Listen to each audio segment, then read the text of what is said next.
नमस्कार, बहुत स्वागत है आप सभी का। आप देख रहे हैं आपकी बात मध्य प्रदेश और मैं हूं अभिलाष मिश्रा। आज हम बात करेंगे सोशल मीडिया के उस खतरनाक चेहरे की जो एक एक कर कई देशों में सत्ता परिवर्तन की वजह बनता जा रहा है। लोग कहेंगे कि सोशल मीडिया की वजह से नहीं, सरकारों के खिलाफ गुस्से की वजह से यह सत्ता परिवर्तन हुआ। यह बिल्कुल ठीक बात है, लेकिन उस आक्रोश को यकायक अराजक स्थिति में बदलने का काम सोशल मीडिया करता है। यह ठीक वैसे ही है कि कहीं पर चिंगारी सुलग रही है और उसमें आप अचानक से पेट्रोल डाल दें। सत्ता परिवर्तन जिस तरीके से हो रहा है उसे लेकर सवाल उठ रहे हैं। बांग्लादेश में अमेरिका को अपने पसंद का चेहरा बिठाना था तो रातों रात स्टूडेंट से एक बड़ा आंदोलन करा करके सत्ता परिवर्तन कर दिया गया, लेकिन उसका फायदा ना बांग्लादेश को मिला ना वहां की आवाम को मिला। नेपाल में भी सत्ता परिवर्तन हुआ है, जनता त्रस्त थी वहां के भ्रष्टाचार और सरकार से, लेकिन उसके बाद अभी की जो स्थिति है उसे देखकर यही डर लगता है कि कहीं यहां भी तो हालात बिगड़ेंगे नहीं। श्रीलंका में भी यही कुछ हुआ था। यह एक बड़ी समस्या है, बड़ी चिंता है, लेकिन इस चिंता को लेकर के अब सबसे बड़ा सवाल यही है और जो खुद बीजेपी के लोग उठा रहे हैं कि क्या भारत का अगला नंबर है, इससे बचने के क्या तरीके हैं। दूसरा, इस सोशल मीडिया के इस्तेमाल में जो नई चीज आई है वो है एआई। ये एआई इतना बड़ा सिरदर्द बन गया है कि लोगों को पता ही नहीं चल रहा है कि कौन सा वीडियो असली है, कौन सी फोटो फर्जी है या फेक है। इस वजह से समाज में बहुत ज्यादा भ्रम फैल रहा है। कोई किसी की मरी हुई मां की तस्वीर या वीडियो बना करके उनसे अपने राजनीतिक फायदे की कोशिश कर रहा है, तो कोई किसी जो पॉलिटिकली अपोनेंट हैं उनकी अश्लील तस्वीरें एक साथ जोड़ करके उसे वायरल कर दे रहा है। ऐसे में एआई और सोशल मीडिया का मिसयूज क्या आने वाले दिनों में भारत की टेंशन बढ़ा सकता है, और अगर ऐसा है तो फिर उसे रोकने की क्या व्यवस्था सरकार को करनी चाहिए और समाज को कितना रहना चाहिए सतर्क, इसी मुद्दे पर आज करते हैं आपकी बात।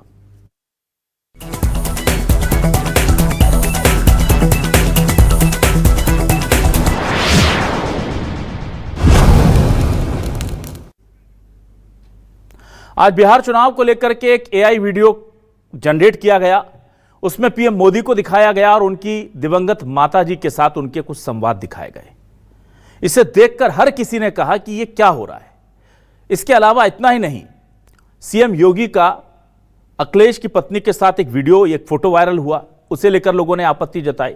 कुछ दिनों पहले देवी दुर्गा को लेकर के एक वीडियो वायरल हुआ, उसे लेकर लोग आपत्ति जता रहे। इस तरह की कई चीजें समाज में हो रही हैं। आज जब पीएम मोदी को लेकर के उनका ये जो एआई वीडियो आया, जिसे कथित तौर पर कहा जा रहा है कि वो कांग्रेस ने जनरेट करा करके सर्कुलेट किया है, उसे लेकर के अब सियासत हो रही है। उस पर बीजेपी कांग्रेस का क्या कहना है, सुनिए। देखिए, निश्चित रूप से पिछले कई समय से देखा जा रहा है कि धार्मिक उन्माद फैलाने का काम कुछ सोशल साइट्स, सोशल प्लेटफॉर्म्स कर रहे हैं। फिर चाहे बांग्लादेश की बात करें, फिर चाहे सोशल मीडिया का उपयोग करते हुए जो अभी हम नेपाल में बात करें, हिंदुस्तान में बात करें, एआई का मिसयूज जो काम करने का हो रहा है, उस पर एक सख्त कानून भी होना चाहिए। देखिए, कांग्रेस के लोग आरोप और आलोचनाओं के इर्द गिर्द ही घूमते हैं। फिर चाहे राहुल गांधी देखिए कितनी बार माफ़ी मांग चुके हैं कोर्टों में जाकर वो। फिर आपकी ही सभाओं में इस तरह की माँ को बदनाम करने का काम किया जाता है, माँ के अपशब्द माँ को कहने का काम किया जाता है। आरोप और आलोचनाएं तो हटके है, राजनीति होनी चाहिए, पर राजनीति में स्वच्छता भी होनी चाहिए। प्रकार से एआई का दुरुपयोग किया जा रहा है उसकी निंदा जितनी की जानी चाहिए वो कम है। जिस प्रकार से एआई का दुरुपयोग करके लोगों की छवि खराब की जा रही है, उस पर अंकुश लगाए जाने की आवश्यकता है। और रही मोदी जी की माताजी, जो स्वर्गीय माताजी हैं, उनका अपमान तो मैं समझता हूँ मोदी जी ने किया है। जब ज़रूरत थी पिंडदान करने की तब आपने किया नहीं। आज चुनाव को देखते हुए आप पिंडदान कर रहे हैं। जब विफल नोटबंदी को सफल बनाने के लिए आपने अपनी माताजी को नोट की लाइन में लगा दिया, उससे ज़्यादा अपमानित मैं समझता हूँ कोई अपनी माताजी का नहीं कर सकता। परंतु वो दिवंगत है, हम उनके श्री चरणों में नमन करते हैं। और उधर ये चिंता एआई वीडियो की या पीएम मोदी से रिलेटेड हो या पॉलिटिकल हो, ऐसी नहीं है। देश की सुरक्षा, आंतरिक सुरक्षा को लेकर बीजेपी के विधायक भी चिंतित हैं और वो कह रहे हैं कि अगला नंबर हिंदुस्तान का है और इसीलिए हम सबको अब वक्त आ गया है कि युवाओं को मिलिट्री ट्रेनिंग कंपलसरी कर देनी चाहिए। एमपी में गुना से बीजेपी विधायक हैं पन्नालाल शाक्य, क्या कह रहे हैं जरा सुनिए। लंका में आग लग गई, बांग्लादेश में भी तख्ता पलट हो गया, अफगानिस्तान की हालत भी बहुत खराब है, वहां भी ऐसे ही उलट पुलट हो गया। पाकिस्तान में तो आतंकवादियों की फौज पैदा हो रही है। और कल की बात है कि नेपाल भी बर्बाद कर दिया लोगों ने। सबकी निगाह केवल हिंदुस्तान के ऊपर बनी हुई है, केवल हिंदुस्तान के ऊपर। और अगर इस पर गौर नहीं की हमने और 18 से 30 वर्ष के लोग तैयार नहीं हुए तो याद रखना अभी अभी ऐसे कई घटनाक्रम हो गए कि अपने देश के अंदर भी गृह युद्ध छिड़ जाए। छिड़ना चाहिए। 11 लोगों ने उस विश्वविद्यालय को जला दिया था और एक व्यक्ति भी नहीं निकला था कि उस विश्वविद्यालय को बचा पाता। 6 महीने तक उसका ग्रंथालय जलता रहा। इतनी संख्या होने के बाद एक व्यक्ति नहीं निकला, एक। हम कल की कल्पना करें कि हमारे देश में भी अगर ऐसा कुछ होता है तो कौन कौन बाहर निकलेगा। होगा जरूर, होगा जरूर, जरूर होगा। ये मैं बिल्कुल चुनौतीपूर्ण कह रहा हूं क्योंकि मुझे भी ये दिख रहा है। अब पन्नालाल शाक्य के इस बयान को लेकर बीजेपी ने पल्ला झाड़ लिया है। बीजेपी का कहना है कि उनकी व्यक्तिगत राय है, क्योंकि कांग्रेस कह रही है कि अगर देश में गृह युद्ध जैसे हालात बन रहे हैं तो इसके लिए जिम्मेदार कौन होगा। जाहिर सी बात है, केंद्र सरकार, राज्य सरकारें, जहां पर ज्यादातर बीजेपी का शासन है। ऐसे में बीजेपी कह रही है, उनकी व्यक्तिगत राय है और ऐसा कुछ नहीं है, देश में बहुत अच्छा माहौल है। अब ऐसे में बीजेपी फेस सेविंग कर रही है और कांग्रेस आरोप लगा रही। दोनों बयान आपको सुनाते हैं। भारतीय जनता पार्टी के विधायक पन्नालाल शाक्य कह रहे हैं कि देश गृह युद्ध की तरफ बढ़ रहा है और गृह युद्ध होकर रहेगा। भारतीय जनता पार्टी की सरकार है, 11 साल से मोदी जी का राज है। अगर देश में परिस्थितियों का निर्माण हो रहा है तो इसकी बात की सफाई जो है भारतीय जनता पार्टी को देनी चाहिए कि पन्नालाल शाक्य देश को आगाह कर रहे हैं या तैयारी की जानकारी दे रहे हैं। ये तैयारी कहाँ चल रही है, ये बात का जवाब देना चाहिए। देश अगर इस अराजकता की तरफ बढ़ रहा है तो पन्नालाल शाक्य चुने हुए जनप्रतिनिधि हैं, भारतीय जनता पार्टी की सरकार है, 20 साल से मध्य प्रदेश में है। किस बात की घोषणा कर रहे हैं? वो जनता को चेतावनी दे रहे हैं या अपनी पार्टी की तैयारी बता रहे हैं? भारतीय जनता पार्टी ऐसे किसी भी बयान का समर्थन नहीं करती है। ऐसा कोई भी बयान जो भारतीय जनता पार्टी की लाइन के विपरीत होता है उसे हम अस्वीकार करते हैं। पार्टी नेतृत्व इसका संज्ञान लेगा। आज के सवाल क्या, जल्दी से आपको सवाल दिखाते हैं, फिर डिबेट को शुरू करने जा रहे हैं। हमारे आज के सवाल ही रहे आपके टेलीविजन स्क्रीन पर। श्रीलंका बांग्लादेश के बाद नेपाल जला, सोशल मीडिया सत्ता हटाने का नया हथियार बना। एआई के सियासी वार से टूटी मर्यादा, कोई बना रहा गंदी पिक्चर, कोई पीएम की दिवंगत मां को भी नहीं छोड़ रहा। बीजेपी विधायक को दिखा भारत में भी गृह युद्ध का खतरा, नागरिकों को मिलिट्री ट्रेनिंग देने का सुझाव दिया। सोशल मीडिया और एआई ला रहे लोकतंत्र में बवंडर, श्रीलंका बांग्लादेश नेपाल के बाद क्या भारत का है नंबर, यह सबसे बड़ा सवाल है और यह सबसे मौजूद सवाल भी है, क्योंकि हम हकीकत जो हमारे आसपास देशों में हुई है उससे गुरेज नहीं कर सकते, उसे नजरअंदाज नहीं कर सकते। सीधे रुक करूंगा अपने 4 मेहमानों का। मेरे साथ जुड़ गए हैं बीजेपी से वरिष्ठ नेता प्रवक्ता शिवम शुक्ला, बहुत स्वागत करूंगा शिवम जी आपका। हमारे साथ आज अभय तिवारी जी जुड़ गए हैं, बहुत स्वागत करूंगा। कांग्रेस से वरिष्ठ नेता और कम्युनिकेशन प्रभारी कांग्रेस के, उनका स्वागत करूंगा। सोशल मीडिया एक्सपर्ट के तौर पर हमारे साथ ईशान गोयल जी जुड़ रहे हैं, उनका मैं स्वागत करूंगा। और आदर्श उपाध्याय जी वरिष्ठ पत्रकार के तौर पर हमारे साथ जुड़ रहे हैं, उनका भी बहुत स्वागत करता हूं। सबसे पहले शिवम जी मैं आपके पास आता हूं। शिवम जी देखिए, ये जो पूरा, जाहिर सी बात है कि ये जो पूरा मैटर है, जो हमारे देश के आसपास स्थितियां चल रही हैं, वहां पर जाकर सरकार के सामने धर्म संकट तो खड़ा होता है। एक तरफ तो दूसरे देश की ताकतें जिनके हाथों में सोशल मीडिया की पावर है, वो किसी भी देश की सत्ता को उखाड़ फेंकने के लिए सोशल मीडिया का किस तरह से इस्तेमाल कर रहे हैं, ये सबके सामने जग जाहिर है। और दूसरी तरफ अभिव्यक्ति की आजादी के लिए सोशल मीडिया पर लगाम लगाने में भी दिक्कत है। ऐसे में सरकार क्या बीच का रास्ता कोई ढूंढ पा रही है जिससे हमारा लोकतंत्र भी बचा रहे और देश की आंतरिक सुरक्षा भी ना बिगड़े?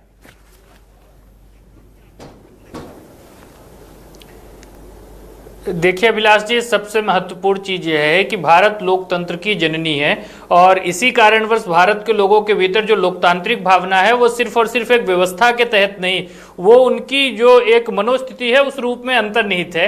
हमारे यहाँ पर लोकतंत्र आज से सदियों पहले भी रहा था और आज भी है, तो स्वाभाविक तौर पर भारत में कभी ऐसा जो हमारे पड़ोसी देशों में जिस प्रकार की स्थिति निर्मित हुई है वो संभव नहीं है। 2014 से पूर्व हमने देखा कि देश में कितनी अलोकप्रिय सरकार थी, लेकिन इस देश के नागरिकों को भली भांति मालूम है कि बाबा साहब अंबेडकर के नेतृत्व में बनाया गया संविधान उन्हें यह अधिकार देता है कि जब कोई सरकार अलोकप्रिय हो जाए, दमनकारी हो जाए, जन सरोकार के विषयों से विमुख हो जाए, तो उसको हटाने के लिए उनके पास लोकतांत्रिक तरीके मौजूद हैं और वह अपने मन की सरकार का निर्वाचन अपने लोकतांत्रिक अधिकार का प्रयोग करते हुए कर सकते हैं। बाकी लोकतंत्र में जो धरना, प्रदर्शन और बाकी चीजों की सीमाएं हैं उसको भी लगातार समझने का काम भारत की जनता करती है। दूसरा जो सबसे महत्वपूर्ण विषय है कि एआई और इस प्रकार की चीजों का जहां तक उपयोग और दुरुपयोग का विषय, देखिए हर चीज के विज्ञान के दो पहलू होते हैं। तकनीकी को हमें आत्मसात भी करना है, लेकिन उसके साथ जो आने वाली बुराइयां हैं उसको लेकर के एक कहीं ना कहीं हमें अपने माइंडफुल होकर के उन चीजों पर विचार भी करना है। लेकिन आज कांग्रेस पार्टी, जिसको देश की जनता ने प्रमुख विपक्षी दल का दर्जा दे रखा है, जिसको देश के प्रतिपक्ष की आवाज उठाने का दायित्व दे रखा है, वही पार्टी आज हमारे देश के प्रधानमंत्री जी की माता जी जो दिवंगत हो गई हैं, उनका एक डीप एआई का वीडियो बना करके कहीं न कहीं पूरे देश की सामान्य परिवारों की माताओं को अपमानित करने का षड्यंत्र रच रही है। कांग्रेस पार्टी को जवाब देना चाहिए कि कांग्रेस का जो राज परिवार है, जिसको वह आज भी लोकतांत्रिक भावना के तहत ग्रसित नहीं है, वो एक राज सत्ता के रूप में यह देश को देखना चाहते हैं। और जब उसी राज सत्ता पर एक सामान्य मां की कोख से जन्म लिया हुआ व्यक्ति आज अपने संघर्षों के बल पर प्रतिष्ठित हुआ है और देश की जन भावना के आशीर्वाद से वहां पर बैठा है, तो उसको पद से ना हटा पाने की अपनी जो इनकी एक कुंठा है उसको वह प्रधानमंत्री जी की माता जी को अपमानित करके कहीं ना कहीं दिखाना चाहते हैं। सबसे महत्वपूर्ण चीज यह है कि बिहार में हमने देखा कि उनकी माता जी को गाली देने का षड्यंत्र रचा गया, आज उनका वीडियो बना करके इस प्रकार से पुनः उनको अपमानित किया गया। और यह कांग्रेस पार्टी निर्धारित करेगी किसी को कब उनके माता पिता और पितरों का पिंडदान करना है, कैसे उनको उनके साथ रिश्ता रखना है। इन तमाम चीजों को प्रधानमंत्री जी ने अपना व्यक्तिगत जीवन कभी सार्वजनिक नहीं किया और उस कुर्सी पर बैठने के पश्चात कभी अपने परिवार को आगे नहीं रखा। तो उस स्थिति में कांग्रेस पार्टी को आज माफी मांगनी चाहिए और देश की जनता, सिर्फ प्रधानमंत्री जी की माता नहीं, देश के सभी उन सामान्य लोगों की माताओं को अपमानित करने का एक विभत्स शिवम जी, तो इसका मतलब यह है कि अभी सरकार की कोई योजना नहीं है कि इस तरह की कोई चीज ना हो जाए, उसको लेकर कोई कार्य योजना नहीं है। अभी आप ये कह रहे हैं कि सब कुछ ठीक है, जनता पर भरोसा है आपको कि ऐसा कुछ नहीं होगा, इसके लिए कानून की जरूरत नहीं। देखिए अभिलाष जी, जो सोशल मीडिया को लेकर के रेगुलेशंस हैं, जो उसको लेकर के हमारी जो न्याय संहिता है उसमें विभिन्न धाराएं हैं, इसके दुरुपयोग को लेकर के प्रावधान है। लॉ से ज्यादा इसके इम्प्लीमेंटेशन का जो एक मॉड्यूल है उस पर सरकार सशक्त है और हम देख रहे हैं कि हमारे यहाँ पर लोकप्रिय सरकारों की परंपरा रही थी। हमारा लोकतंत्र इतना जीवंत है कि अगर कोई सरकार अलोकप्रिय होती है तो उसको लोकतांत्रिक तरीके से हटाया जाता है और इस प्रकार की चीजों को बल और हवा देने का षड्यंत्र कांग्रेस और इसके सहयोगी रच रहे हैं और जिसको लगातार नेस्तनाबूद करने का इनका जो डीप स्टेट का नेटवर्क है उसको समाप्त करने का इनका जो इंटेलिजेंसिया और बाकी जगह पर एक व्यवस्था है उसको समाप्त करने में हम आगे बढ़ रहे हैं। ठीक है, अभय जी आपके पास आता हूं। अभय जी, मुझे ये बताइए, ये जो आज एक एआई जनरेटेड वीडियो आया, चलिए उस वक्त गाली जब दी गई पीएम की मां को तो हम समझ सकते हैं कि उससे कांग्रेस का लेना देना नहीं था, मंच का दुरुपयोग हो गया। अब ये तो बिहार कांग्रेस ने किया सर, और क्या दिवंगत किसी राजनेता की माताजी को ला करके पॉलिटिकली फायदा लेने की ये मंशा मतलब नैतिक तौर पर आपको ठीक लगती है क्या? और कोई रास्ता नहीं मिला था? आप तो बताते हैं वो इतने कामों में फेल है, वो गिना देते सर, इसकी जरूरत क्या है? बिल्कुल मैं आ रहा हूँ, उसी बात पे आ रहा हूँ। मैं दो पार्ट में बात कहना चाहूंगा। सबसे पहले तो जो पन्नालाल शाक्य जी जो विधायक हैं बीजेपी के, मैं उनके बयान पे 2 मिनट बात करना चाहूंगा। आप कल्पना कीजिए कि यही बयान यदि बीजेपी के विधायक की जगह किसी अन्य दल के किसी विधायक या किसी प्रतिनिधि की तरफ से आया होता तो आज देश में बीजेपी क्या करती। ये 2 लाइन का खंडन क्या काफी है? एक विधायक जो सत्ताधारी दल का विधायक है वो साफ साफ कह ये आपस में लड़ाने की सोचिए कितना बड़ा षड्यंत्र है ये। फिर वो ये कह रहा है कि हमें सेना के पैरेलल एक विकल्प तैयार करना है, मतलब वो भारतीय सेना जिस पे हम सबको भरोसा है, जो हमारी सरहदों पे हमारी रक्षा कर रही है, उसका आप विकल्प तैयार करना चाह रहे हैं देश में। और वो जब आप 18 से 30 साल के बच्चों को लड़ना सिखाएंगे, मिलिट्री की ट्रेनिंग देंगे, तो वो सीमा पर नहीं देश में लड़ने के लिए सिखाएंगे। मतलब आप चाहते हैं कि हर घर में, हर मोहल्ले में, हर शहर में आपस में लोग लड़ने लगे। आप इस विषाक्त मानसिकता को समझिए। ये बात केवल गृह युद्ध या नेपाल या श्रीलंका अमेरिका या अफगानिस्तान या पाकिस्तान से सबक लेके नहीं बोली गई। ये वो चीजें हैं जो पर्दे के भीतर ये लोग आपस में दिन भर चर्चा करते हैं, गलती से उस विधायक के मुंह से ये चीजें बाहर आ गई। साथ में वो उस समय जिला कलेक्टर भी साथ में होते हैं, जिला कलेक्टर के सामने कहते हैं कि गृह मंत्रालय को इस तरह का प्रस्ताव भेजिए। जिला कलेक्टर भी चाहते तो खड़े होकर के खंडन कर सकते थे कि नहीं सर, हमारे मध्य प्रदेश में या हमारे देश में इस तरह के हालात नहीं है, हम लोकतांत्रिक देश हैं, लोकतांत्रिक वैल्यूज को समझते हैं और हम कभी भी इस तरह से नहीं लड़ने वाले। लेकिन एक सत्ताधारी दल के विधायक ने आपस में लड़ने का संदेश दिया, लड़ाने का संदेश दिया, पहली बात। दूसरी बात, जो एआई वीडियो की बात आप कर रहे हैं, तो आपने दो पार्ट में बोला, एक तो सोशल मीडिया और एआई का दुरुपयोग आपने बोला, और दूसरा कि जो बिहार कांग्रेस का जो वीडियो आया है उसको लेकर के आपने बोला। देखिए, सोशल मीडिया का दुरुपयोग या उपयोग सबसे ज्यादा बीजेपी ने किया। 2014 में जब मोदी जी की सरकार बनी थी, वहां से जिस तरह से सोशल मीडिया का उपयोग शुरू हुआ था, और फिर राहुल जी के बयानों को काट काट के चलाना, आधे बयान चलाना, केंद्रीय मंत्री स्तर के लोगों ने वो बयान चलाया, बताइए आलू से सोना बनेगा, ये बयान नरेंद्र मोदी जी का है, लेकिन इसको राहुल गांधी का किसने दिखाया? तो ये शुरुआत तो इनने की थी। बीजेपी और नरेंद्र मोदी ने जो फसलें बोई थी, उन फसलों में अब फल आ रहे हैं। दूसरी बात, जो ये एआई वीडियो है जो बिहार का है, उसमें आप बताइए वो मां अपने बेटे को यही तो संदेश दे रही है कि राजधर्म का पालन करो, नैतिकता का ही तो पाठ पढ़ा रही है। आप बताइए, बिहार में मोदी जी ने जिस तरह से इस मामले को का राजनीतिकरण करने की कोशिश की, ठीक है, एक मंच पे एक व्यक्ति आया जिसकी सबने निंदा की, आपकी सरकार है, आप उसे जेल भेज दीजिए, कड़ी से कड़ी सजा दे दीजिए, लेकिन आपने उसका राजनीतिकरण करने की कोशिश की। अबे जी ठीक है, वो मैंने आपको वो एडवांटेज पहले ही दे दिया। आज कांग्रेस का, बिहार कांग्रेस का एआई जनरेटेड वीडियो आप इसके साथ खड़े, आपको लग रहा है ये ठीक किया और इसके अलावा कोई रास्ता नहीं था विपक्ष को नीचा दिखाने का? सही कर रहे हैं आप? जब बीजेपी और नरेंद्र मोदी उस मामले का पूरा राजनीतिकरण करने पर आ गए थे, तो हमने केवल यही बताया कि हर मां अपने बेटे को यही संदेश देगी कि वो राजधर्म का पालन करे, वो नैतिकता का पालन करे। सर, ये गलत शुरुआत कर रहे हैं आप सियासत में, ये गलत शुरुआत कर रहे हैं आप लोग सियासत में। सर, आप समझ नहीं रहे हैं ये कहां जाएगी, आपको पता नहीं है ये चीजें। चलिए खैर, अब मैं इसके तकनीकी पहलुओं पर बात करने के लिए जल्दी से, वीडियो जनरेट करता है, एक सेकंड में बात खत्म कर रहा हूं। जब एआई कोई वीडियो जनरेट करता है तो उसमें एक ऑप्शन होता है कम्युनिटी वायलेशन का। जब आप टेलीप्रॉम्प्टर पे या प्रॉम्प्ट देते हैं एआई के लिए, तो यदि इसमें कुछ ऐसा आपत्तिजनक होता तो ये वीडियो जनरेट भी नहीं होता। दूसरा, इस वीडियो में लिखा हुआ है एआई। अबे जी प्लीज, ये इस तरह की बात, आप कम्युनिकेशन हेड कर रहे हैं सर, इस तरह की बातें मत कीजिए, है ना? कि वायलेशन, कम्युनिटी वायलेशन, ये वायलेशन मतलब आप ये कह रहे हैं कि मशीनी पकड़ ले, आम आदमी की भावनाएं कोई मतलब नहीं रखती, आम नैतिकता का कोई तकाजा एआई में अभी नहीं आया है जी। और ऐसा होगा तो कल को आप लोगों के लिए भी वीडियो आएंगे, और जब यही दलीलें मैं काट करके दिखाऊंगा कि कांग्रेस के कम्युनिकेशन हेड ने उस वक्त ये कहा था कि भाई एआई ने नहीं रोका इसलिए ऑन एयर कर दिया, ये तो गलत है सर। बहुत सारे वीडियो रोक लेता है जहां गलत होता है, ठीक है, उसकी भी लिमिटेशन है सर। अभय जी, आप तो टेक्निकल चीजों को मुझसे बेहतर समझते हैं। अभी वो इमर्जिंग स्टेट में है, डेवलपिंग स्टेट में, उसकी अपनी लिमिटेशन है। मैं तो बात नैतिकता और पॉलिटिक्स के गिरते स्तर की कर रहा था, पर मैं तकनीकी तौर पर आ रहा हूं। सोशल मीडिया एक्सपर्ट हमारे साथ बैठे हुए हैं, ईशान गोयल जी, आपके पास आ रहा हूं। ईशान जी, मुझे बहुत जल्दी से बताइएगा सर, ये जो डीप फेक वीडियोज हैं या फिर ये जो एआई जनरेटेड वीडियो हैं सर, ये पॉलिटिकली देश में टर्मोइल पैदा करने के लिए, तनाव की स्थिति में आग लगाने के लिए कितने ज्यादा खतरनाक हैं, और क्या इनका रेगुलेशन लाने के लिए जल्द से जल्द सरकार को बड़ी कठोर और कड़ी नीति लानी चाहिए? बिल्कुल बिल्कुल अभिलाष जी, थैंक यू सो मच। पहली बात तो अपने यहाँ बुलाने के लिए, और जो आपने प्रश्न पूछा बिल्कुल उसके लिए सरकार को बहुत ज्यादा जरूरत है इस समय।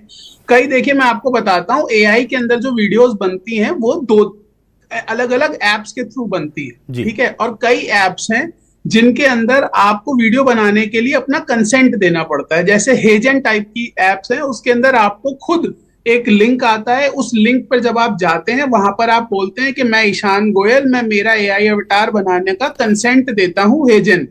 और कई ऐसी एप्लीकेशंस होती हैं जिसके अंदर जाके आप सिर्फ फोटो भी अपलोड कर देते हैं तो एआई की खुद वीडियोस वो बन जाती हैं। तो सबसे पहले तो हमारे को, जैसे हेजन जैसी एप्स हैं, उसके तरह हमारे को हर एआई प्लेटफॉर्म पर एक कंसेंट का ऑप्शन जरूर होना चाहिए कि भैया किसी का भी, वरना तो आप अभी पॉलिटिकल की बात कर रहे हैं, किसी का भी मैं वीडियो जाके मैं शाहरुख खान का वीडियो बना दूं, उसको अपने ऐड में चलवा दूं, मैं मोदी जी का वीडियो बनवा दूं, ये अभी तिवारी जी बोल रहे हैं मैं जाके इनकी फोटो डाल दूं और इनके मुंह से कुछ भी बुलवा दूं, वो एआई नहीं रोकता है। कम्युनिटी वायलेशंस की भी जब आप बात कर रहे हैं, कम्युनिटी वायलेशंस में वो अगर आप पढ़ेंगे तो सोशल मीडिया के कम्युनिटी वायलेशंस में आपने न्यूडिटी और पोर्नोग्राफी को डाल रखा है, अपशब्दों को डाल रखा है। तो कम्युनिटी वायलेशन में पहली बात तो ये बातें पकड़ेगा ही नहीं। अगर आपने अपशब्दों का इस्तेमाल नहीं किया है तो आप कुछ भी बुलवा लीजिएगा किसी से। तो ये सबसे पहली बात तो ये होना बहुत जरूरी है कि हम हर ऐप के ऊपर ये अपना वो डाल दें कि भैया हर ऐप के ऊपर किसी ना किसी का कंसेंट होना जरूरी है जिसका आप बना रहे हैं। और अगर वो बंदा मृत हो गया है, अगर वो बंदा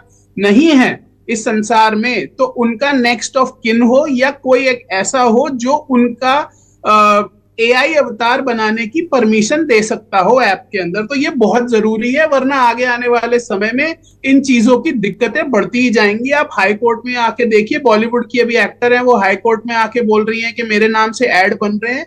ये समस्या बढ़ती ही जाए। दूसरा, मान लीजिए अब एआई की वीडियोस बन भी गए तो सरकार के पास एक बहुत अच्छा कोई प्लेटफॉर्म होना चाहिए, कोई एक ऐसा सिस्टम होना चाहिए जहां पर हम जाएं, तुरंत से उस वीडियो को डालें और उससे पूछें इज इट एआई और नॉट, ताकि जो आम जनता है, जो अभी क्या है, अभी हर कोई नहीं समझता है क्या एआई है, क्या सोशल मीडिया है, क्या है, नहीं समझ रहे हैं लोग। बट आपके पास एक ऐसा प्लेटफॉर्म होना चाहिए जो फटाफट से उसकी एक जांच करके बता दे कि ये वीडियो एआई से बना है। क्योंकि आज भी कई लोग इस बात को नहीं समझ पाते हैं कि वीडियो एआई से है या रियल बना हुआ है। तो इसके लिए एक हमारा प्लेटफॉर्म होना बहुत जरूरी है जो देखते ही बता दे आम जनता को कि ये वीडियो एवेटार से बना, एआई से बना हुआ है या असली वीडियो है। इसकी बहुत ज्यादा जरूरत है। तीसरी बात, जो आप सोशल मीडिया की हम बहुत ज्यादा बात कर रहे हैं, आपने शुरुआत में कहा कि सोशल मीडिया चिंगारी में पेट्रोल का काम कर रही है। मैं आपकी बात से बिल्कुल राजी हूं, बिल्कुल सही कह रहे हैं आप कि सोशल मीडिया चिंगारी का काम कर रही है, पर ये आग का काम कर रही है। पर ये काम करते कौन है? इन्फ्लुएंसर्स, जो लोग इन्फ्लुएंस कर रहे हैं। पर उसके लिए भी सरकार को जरूरत है, चाहे वो स्टेट गवर्नमेंट हो चाहे सेंट्रल गवर्नमेंट हो, कि वो इन्फ्लुएंसर्स के साथ जुड़ के काम करे। आज आप इग्नोर नहीं कर सकते, 30 साल से कम उम्र का बच्चा ना न्यूज चैनल देख रहा है ना नॉर्मल टीवी चैनल देख रहा है, वो या तो ओटीटी देख रहा है या सोशल मीडिया देख रहा है। तो उससे कनेक्ट करने के लिए आपके पास ऑप्शन ही इन्फ्लुएंसर बचता है। और अगर आप नेपाल में भी देखेंगे तो ज्यादातर इन्फ्लुएंसर्स ही लीड कर रहे हैं उस पूरे के पूरे जो ये हो रहा है उसको। ठीक है, तो आपको इन्फ्लुएंसर्स को as a third party communicators बनाना चाहिए। मोदी जी ने 1-2 साल पहले क्रिएटर्स अवार्ड दिए थे, वो 1 साल 2 साल के कोई नहीं है, उसको आपको हर क्वार्टरली करना चाहिए ताकि आप ज्यादा से ज्यादा इन्फ्लुएंसर्स के साथ जुड़े। ठीक है, आऊंगा आपके पास दोबारा अगले राउंड में। मैं आदर्श उपाध्याय जी आपके पास आ रहा हूं बहुत महत्वपूर्ण सवाल लेकर के। 2 महत्वपूर्ण सवाल है सर। एक तरफ तो सोशल मीडिया बहुत अच्छे काम कर रहा है, एआई बहुत अच्छे काम कर रहा है, मेडिकल के क्षेत्र में, एजुकेशन के क्षेत्र में जो हमने नहीं सोचा था वो हो रहा है, टेक्नोलॉजी के क्षेत्र में।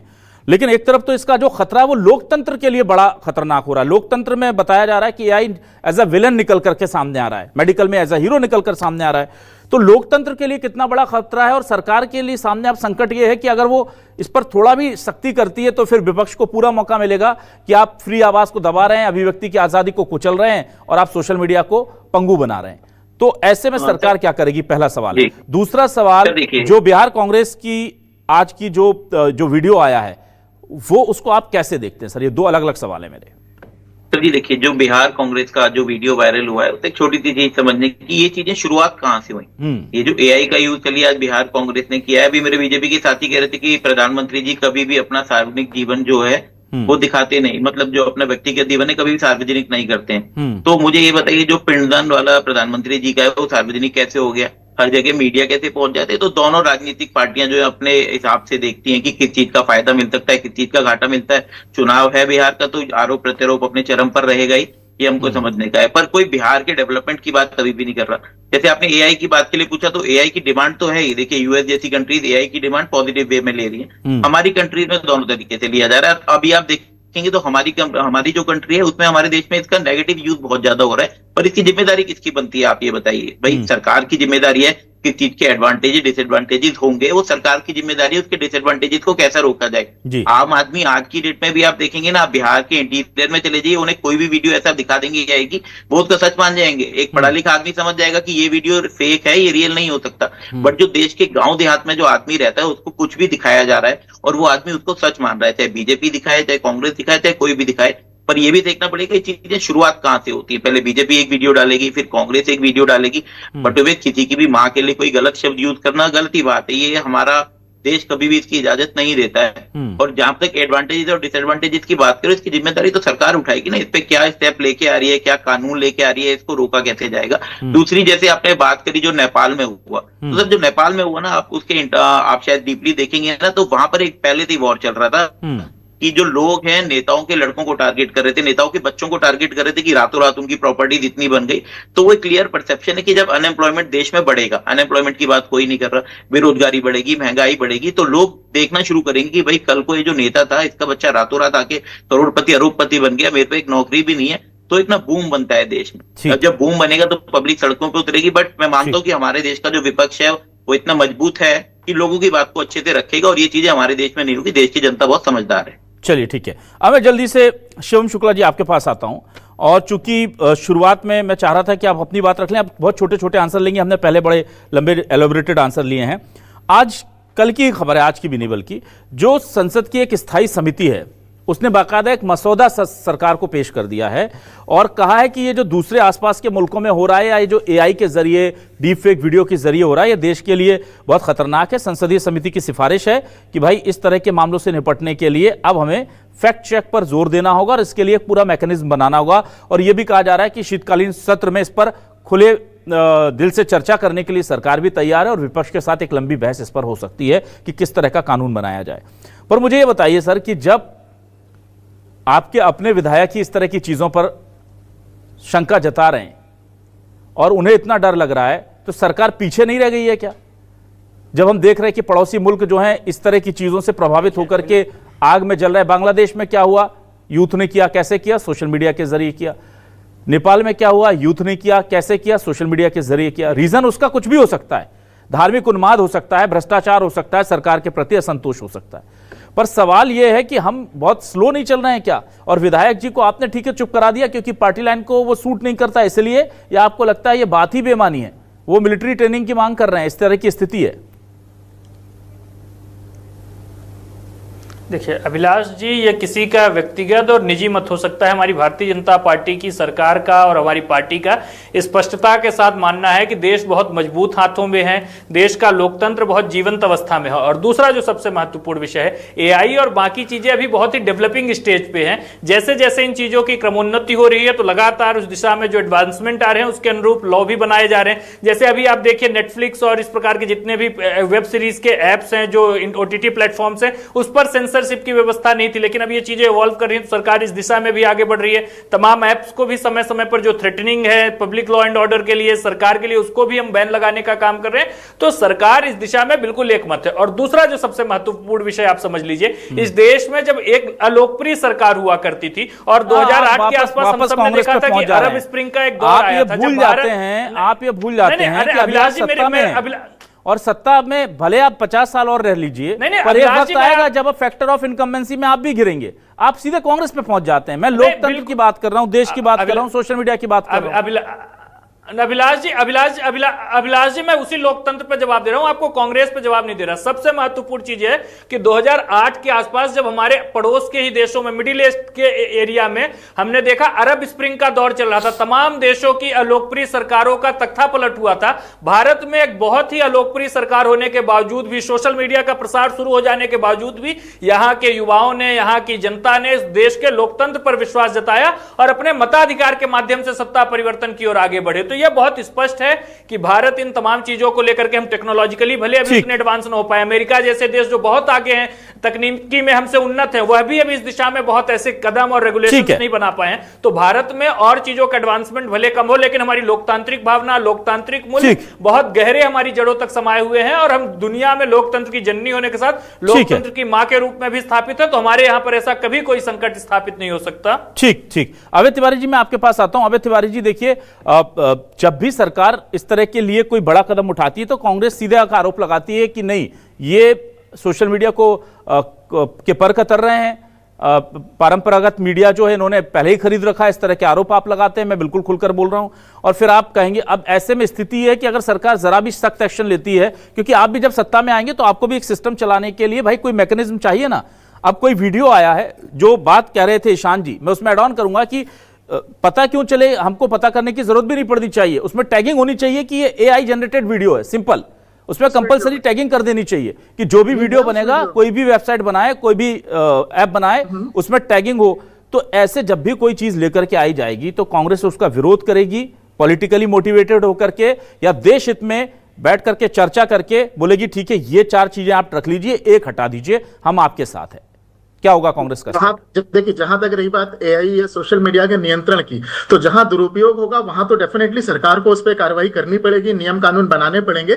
लेकिन यदि सरकार वहां भी चूजी हो जाएगी कि उनके खिलाफ कोई बोलेगा तो उस पर रोक लगाएंगे और उनके पक्ष में कोई बोलेगा तो उसे प्रसारित करेंगे, तो बाद में फिर वही बात आएगी कि यहां भी पक्षपात चालू हो गया। दूसरी बात जो कह रहे हैं कि एआई का वीडियो जनरेटेड है, ये चेक करने की व्यवस्था होनी चाहिए, तो ये व्यवस्था ऑलरेडी है और हर एआई वीडियो में साफ लिखा होता है एआई क्रिएशन या एआई जनरेटेड, इस वीडियो में भी लिखा हुआ है। तीसरी चीज जो अभी इन्होंने कहा कि उनकी माताजी इस दुनिया में नहीं है और उनको हम लेके आए, तो ये मोदी जी से पूछिए जो सुबह से शाम तक दिन भर नेहरू जी को लेके आते हैं। परंपराओं की शुरुआत इन लोगों ने की है। ये जो गाली की बात है, आपको याद होगा हिमाचल प्रदेश के बीजेपी अध्यक्ष ने मंच से गाली दी, तब इनने ना खंडन किया ना उसका कोई जवाब दिया। तो मैं फिर कहूंगा कि जो इन लोगों ने बोया है वही सब तो काटा जा रहा है। ये नफरत कहां से चालू हुई? कांग्रेस तो ना इस भाषा में कभी बात करती थी ना कभी आदत थी। अभय जी जितना मुझे याद आता है, आप शायद गांधी जी की विचारधारा पर चलने वाले लोग हैं और आप कहते हैं कि एक आंख के बदले एक आंख लेंगे तो फिर तो पूरी दुनिया अंधी हो जाएगी, तो आप भी उसी रास्ते पर चल पड़े। आप कह रहे हैं उन्होंने लाए तो अब हम बेहाई बना देंगे। केवल नैतिकता का एक संदेश है और वो भी इसलिए देना पड़ा कि बिहार में चुनाव है, गलत और तरीका मोदी था जी ने उस मामले को जिस तरह से उसका राजनीतिकरण किया, जबकि सजा होनी चाहिए थी, कार्रवाई होनी चाहिए थी, और किसी कांग्रेस नेता ने वो बयान नहीं दिया था या वो मंच पे आके नहीं बोला था, लेकिन जिस तरह से राजनीतिकरण किया, आप देखिए पूरे देश में केवल बिहार के बीजेपी अध्यक्ष की आंख से आंसू आए। आप सोच सकते हैं कि राजनीति का इससे घृणित क्या वो होगा, चेहरा होगा। और उसके बाद में मां ने यही कहा कि इसका राजनीतिकरण मत करो, नैतिकता ना ये सर आप समझिए ना। अभय जी जस्ट 1 मिनट के लिए सोचिए, अभय जी 1 मिनट के लिए सोचिए, कल से बीजेपी की आईटी सेल नेहरू जी से लेकर इंदिरा गांधी से लेकर तमाम लोगों के एआई वीडियो बना करके चलाना शुरू कर देगा, तो कहां जाएगी ये दौड़? ये देखिए जो चीज गलत है, आपको क्या लग रहा है? आप देखिए नेहरू जी के डांस करते हुए वीडियोस नहीं आ रहे हैं। बीजेपी नेता क्या पोस्ट कर रहे हैं आप ये देखिए तो। चलिए बीजेपी आईटी सेल क्या कर रहा है? ठीक है, ईशान जी आपके पास आ रहा हूं। बीजेपी का आईटी सेल है वो 2% से ही ना अगर पार्टी के ऑफिशियल ट्विटर हैंडल से ये चीजें आ रही हैं तो पता नहीं आप लोग कहां लेकर जाना चाह रहे हैं सियासत को, मुझे नहीं पता। चलो मैं ईशान जी के पास आता हूं। ईशान जी मुझे बहुत संक्षेप में सर 3-4 पॉइंट्स में से ज्यादा समझाइए कि क्या बेहतर तरीका हो सकता है कि लोगों को यह भी ना लगे कि भाई ये सोशल मीडिया को कर्टेल करने की कोशिश हो रही है, और इस बात की श्योरिटी भी मिल जाए कि कम से कम ऐसी कोई साजिश होगी तो हम उसको बहुत ही प्राइमरी स्टेज में उसको हम पकड़ सकते हैं। हाँ देखिए जी, अगर ऐसी कोई साजिश होती है, मैंने आपको पहले भी समझाया अभिलाष जी कि आप सिर्फ सोशल मीडिया को सोशल मीडिया कह रहे हैं, सोशल मीडिया चला तो इन्फ्लुएंसर्स रहे हैं ना, उस पर कोई ना कोई बोल रहा है। तो अभी तक आपने ऐसा कोई इथोस नहीं बनाया, कोई ऐसा इकोसिस्टम नहीं बनाया जहां पर अगर आपके पास ऐसा क्राइसिस आएगा तो आप अपनी बात को इमीडिएटली कैसे यूथ तक पहुंचाएंगे। नेपाल के अंदर भी क्या हुआ, सरकार के पास ऐसा कोई कम्युनिकेशन था ही नहीं कि वो अपनी बात को समझा सके, अपनी बात को कह सके, बहुत जल्दी यूथ तक पहुंचा सके।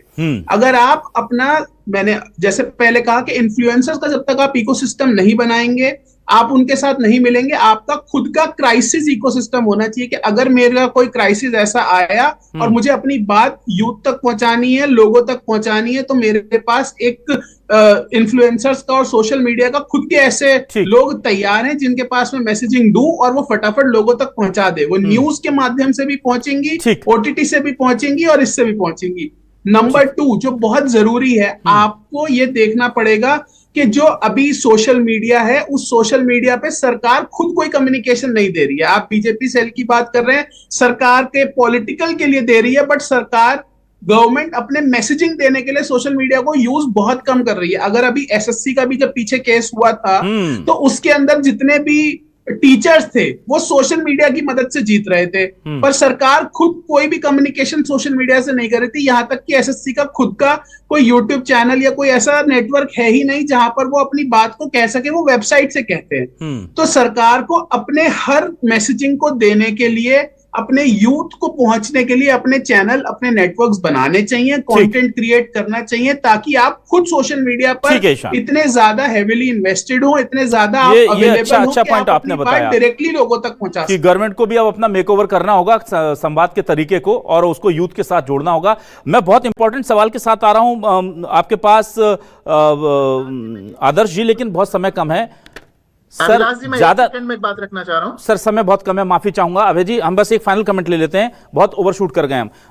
आदर्श जी, मैं आपसे बस ये कहना चाह रहा हूं कि ज्यादातर सोशल मीडिया की कंपनीज को अमेरिका या दूसरी कंट्री हेड करती हैं, वो वहां पर रिलाय करते हैं।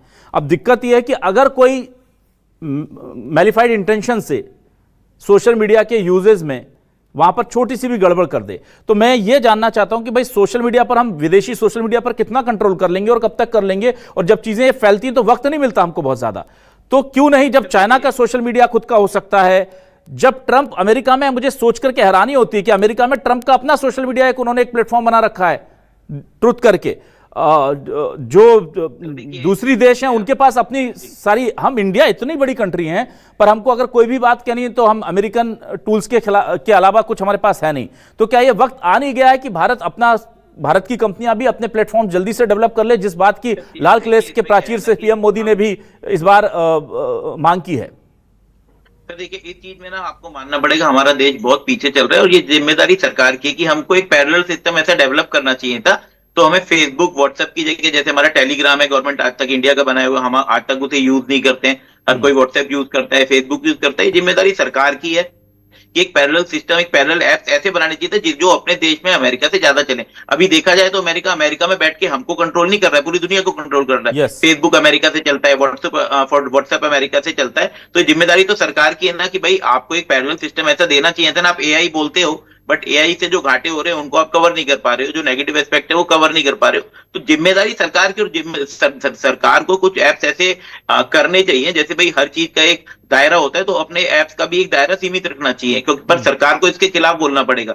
अभी रोकेंगे तो अभिव्यक्ति की आजादी को बोल के हल्ला मचेगा देश में, बट सच्चाई ये है कि इसका नेगेटिव यूज जिस तरीके से बढ़ रहा है वो देश को कहीं ना कहीं बहुत पीछे ले जा रहा है। और अमेरिका, चाइना जैसी जो देश है वो इसी ताक में बैठे हुए, कैसे हमको इससे नुकसान पहुंचाया जा सके। ठीक है, तो हमने दरअसल अपने दिमागों को कंट्रोल करने वाली जो तमाम डोरें हैं वो विदेश के लोगों के हाथ में सौंप रखी हैं, और जाहिर सी बात है कि वो अपने हिसाब से करते हैं। जैसे एक छोटा सा एग्जांपल देकर मैं जल्दी से बात खत्म करता हूं। कोई भी विवादित टॉपिक पर आप गूगल सर्च कीजिए और उसके एआई को यूज करने दीजिए कि वो आपको क्या बताता है। वो आपको अमेरिका की तरफ से जो सोच है उसी को हाईलाइट करके दिखाएगा। हो सकता है कि भारतीय संस्कृति में यकीन करने वाले या किसी खास धर्म में यकीन करने वाले लोगों को वो चीज पढ़ करके ठीक ना लगे कि यार ऐसा तो नहीं, जिन पर भी विवाद है जिसमें आधे लोग इधर हैं आधे उधर हैं, वो उसको थोड़ा सा टिल्ट कर देगा किस तरफ, जो सोच अमेरिका या उसके हितों को साधती है उस तरफ। ये बहुत छोटा सा माइनर सा डिफरेंस अब लोगों के जहन में बढ़ता जा रहा है, क्योंकि पहले लोग गूगल सर्च करते थे, 50 टॉपिक देखते थे, उनको लगता था कि मैं इस पर भरोसा कर सकता हूं, उसको सर्च करते थे। अब 67% का डाउनफॉल आया है गूगल सर्च में। अब वो सर्च नहीं करते, अब गूगल सर्च करके बता देता और वो उसको यकीन कर लेते हैं। हो सकता है कि उसने ऐसे आर्टिकल चुने हो जो अमेरिका की सोच की हिमायत करते हो। यह बहुत बड़ी साजिश भी हो सकती है, इसलिए देश की सरकार को अगर कड़वा घूंट भी पीना पड़े तो पीना पड़ेगा। और रही बात सियासत में मर्यादा की, तो ऐसा लग रहा है कि शायद गलत वक्त में हम ये बात कर रहे हैं, अब बात बहुत आगे निकल चुकी है। बहुत शुक्रिया करूंगा अपने मेहमानों का, शिवम जी, अभय जी, ईशान जी और आदर्श जी, हमारे साथ जुड़ने के लिए, इस डिबेट का हिस्सा बनने के लिए। दर्शकों का शुक्रिया, नमस्कार।